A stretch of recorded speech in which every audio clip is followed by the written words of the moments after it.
आप लोग वीडियो तो देखते हैं पर हमारे चैनल को सब्सक्राइब नहीं करते हैं। प्लीज़ हमारे चैनल को सब्सक्राइब करिए लाल वाली बटन दबा करके और इस बेल नोटिफिकेशन को ऑल पे सेलेक्ट करके ऑन कर लीजिए ताकि जब भी हम कोई वीडियो डालें सबसे पहले आपके पास जाए। तो हमारे चैनल को सब्सक्राइब जरूर करिए।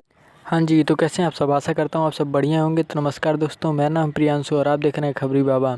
जी हाँ दोस्तों, आज आपके बीच एक शॉर्ट फिल्म को लेकर के आया हूँ मैं, जो कि काफ़ी बेहतरीन शॉर्ट फिल्म है। इसके साथ ही चंदन शर्मा जो इसके मेन लीड रोल में एक्टिंग कर रहे हैं, उनका ये डेब्यू है इस शॉर्ट फिल्म के साथ। तो आप लोग अगर इस शॉर्ट फिल्म को देखना चाहते हैं तो इसका लिंक हमने डिस्क्रिप्शन में दे दिया और ऊपर आई बटन में भी इसका लिंक आ रहा होगा, वहाँ से आप इस शॉर्ट फिल्म को देख सकते हैं। इस फिल्म में काफ़ी धमाकेदार एक्टिंग भी की गई हुई है।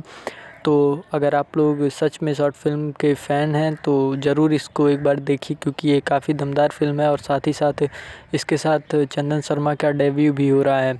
तो ये एक बेहतरीन भोजपुरी फिल्म का शॉर्ट फिल्म है। तो आप लोग इसको ज़रूर देखिए, ज़्यादा लंबी भी नहीं है, बस 8 मिनट की वीडियो है। तो आप लोगों को कहानी काफ़ी अच्छी लगेगी, तो एक बार ज़रूर देखिएगा। और इसका लिंक हमने डिस्क्रिप्शन में दे दिया है और आई बटन में भी लिंक आ रहा होगा, तो ज़रूर एक बार जा कर के देखिए, क्योंकि ये इनका डेब्यू। अगर आप लोग उनको जाके के सपोर्ट करेंगे तो उन्हें बहुत ज़्यादा अच्छा लगेगा, तो और भी वीडियोज़ ऐसे बनाएंगे। तो जाइए अभी जा कर के सपोर्ट करिए।